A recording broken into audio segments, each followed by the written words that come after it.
What is up, guys? How are you guys doing today? I am back here with another video of Technology Tech. I know I have not uploaded in almost 2 months. I just need to take a little break from YouTube because I was making the video literally every day. So I just need to take a little break from YouTube. I'm back to doing videos.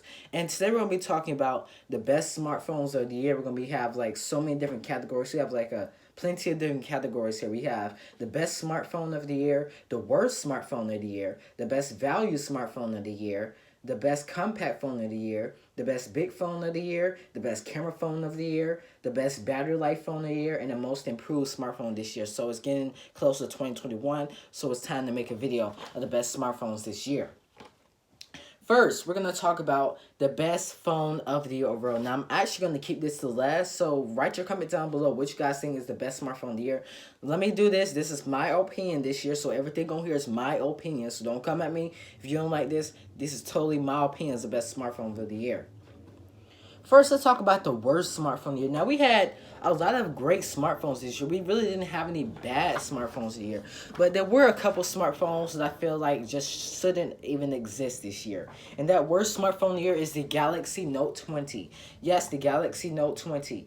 And I have a runner-up also. But the Galaxy Note 20. The reason why the Note 20 is on this list because, let me tell you, this phone was $1,000. It had the 60 hertz display. You can only have up to 1080p resolution. It had the plastic back. It had no expandable storage. Just stuff like that you had to look at. No expandable storage. It's just stuff you have to look at. And you feel like there's more smartphones around the same price. Like, say, for instance, the iPhone 12 Pro. The iPhone 12 Pro doesn't have 120 hertz and also does have 1440p resolution as well. But the iPhone 12 Pro is $1,000, but it has very high quality. You see, it has stainless steel and it has glass on the front and back. It has very high quality. That's just not what the Note 20 has. But I have a runner-up. Now, I know this was a really great smartphone, but here's the reason why I'm putting this on the worst smartphone. And that is the Galaxy S20 Ultra. Now, the reason I'm putting the S20 Ultra is I know you guys are very surprised. The S20 Ultra was an extremely great smartphone. Like, that phone was insane. But the reason why the S20 Ultra is on my list is because the S20 Ultra was $1,400. If you look at all the other smartphones that came out of this list, that came out this year, it's no reason spending $1,400 on the S20 Ultra. We have phones like the OnePlus 8 Pro that had pretty much everything that the S20 Ultra had at a very low price. We have phones like, we had a lot of smartphones this year.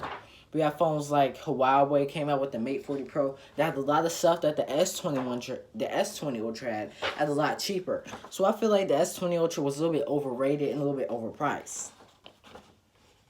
So those are the worst smartphones of the year. The best value smartphones of the year, I have two smartphones, and they're both from Samsung. It's the Galaxy S20 FE and the Galaxy A71 5G. The Galaxy A71 was a great smartphone. It's one of Samsung's mid-range smartphones slash budget smartphones. This phone was great. You get an A71 for around $370 if you order off of eBay or Amazon. If you go to your local ATM store or AT&T store, you have to pay around $400 some dollars. But if you order from eBay or Amazon, you can get this phone for around $370. So you get a lot of stuff with the A70. When you get a huge 4,500 milliamp hour battery, you get a huge 6.7-inch display, you get pretty decent cameras, wide, ultra wide, 3D depth vision sensor. You get pretty good stuff with the Galaxy S71. You also get expandable storage up to 1 terabyte. You have a very futuristic look on it. Has minimum bezels. Has a very futuristic look in it, and plus it has 5G. So I feel like the Galaxy A71 was a great value phone of the year. Also, the Galaxy S20 FE is also one of my best value phones this year. Because the S20 FE, if you don't get 5G, you can get it for about $500, which is insane. Let me tell you what you get for $500 with the S20 FE. Let me tell you what you're getting.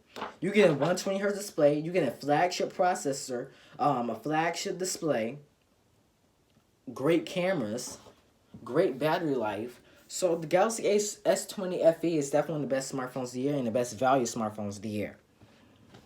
Next, the best compact phone of the year. Now, we really didn't have that many compact phones of the year. So the best compact phone of the year is going to be the iPhone 12 mini. The iPhone 12 mini is very compact. It comes with flagship specs.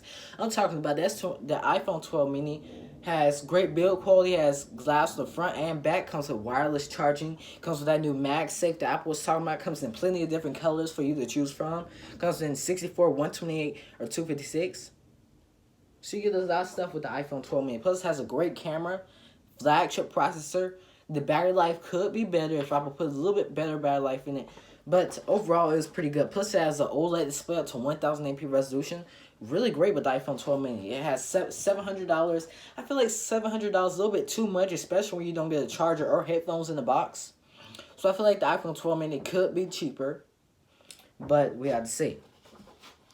Next, the best big phone of the year. Now, we had a lot of big phones this year. The S20 FE, we had the A71 5G, we had the Mate 40 Pro, we had the Note 20 Ultra, we had the Galaxy Z Fold 2, we had the iPhone 12 Pro Max, we had the OnePlus 8 Pro, we had the Xiaomi Mi 10 Ultra, the Xiaomi Mi 10 Pro.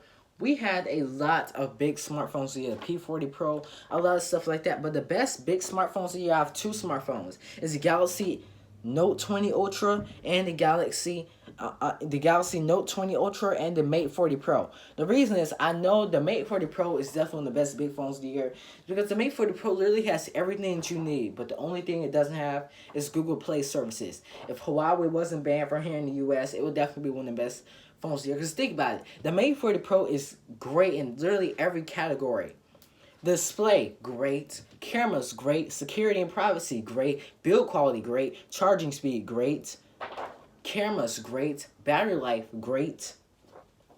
It's really smashing all the categories except for the Google Play services and software. And the Note 20 Ultra is also good because this is one of the only phones this year that had a stylus. So you have a stylus and you have great cameras, great battery life, great display. Probably not the best security and privacy. Samsung could do better in security and privacy. But it also is good when it came to gaming because you had a huge 120Hz display, high resolution display. Plus Samsung partnered with Microsoft this year. So you could play Xbox games on the Note 20 Ultra, which is pretty insane. Next, the best camera phone of the year. Now we had amazing cameras this year. But I have two smartphones was the best camera phone of the year. And that is the iPhone 12 Pro and the Huawei Mate 40 Pro. Why do I say these two smartphones? Because think about it. The iPhone 12 Pro has incredible video recording. The iPhone 12 Pro, overall, just an incredible camera. The Mate 40 Pro comes with a lot of features with the camera. It has pretty much a lot of zoom technology, go with the 100 times zoom, which is pretty incredible, like the Note 20 Ultra and the S20 Ultra, with the Note 20 Ultra can only go up to 50 times zoom. But the Mate 40 Pro and the iPhone 12 Pro are the best camera phones of the year. They had incredible cameras. Now, pretty much every smartphone this year, every flagship smartphone had a great camera. But it seemed like Apple and Huawei took it a step above this year. Next, best battery life phone this year. There are pretty much a lot of smartphones this year have really great battery life. The iPhone 12 Pro Max, even though it has smaller batteries than last year's iPhone 11 series, the iPhone 12 Pro Max still get great battery life. The Galaxy Note 20 Ultra have pretty great battery life. We have pretty good battery life this year. But the best battery life phone of this year is going to go to the Huawei Mate 40 Pro. The reason is because you think about it, Huawei is the king with battery life. Even though Huawei Mate 40 Pro may not have the highest resolution display, even though Huawei Mate 40 Pro might not even have the biggest battery this year, might not the highest refresh rate, it's definitely going to go to the Mate 40 Pro with great battery life. Next, best display smartphone this year.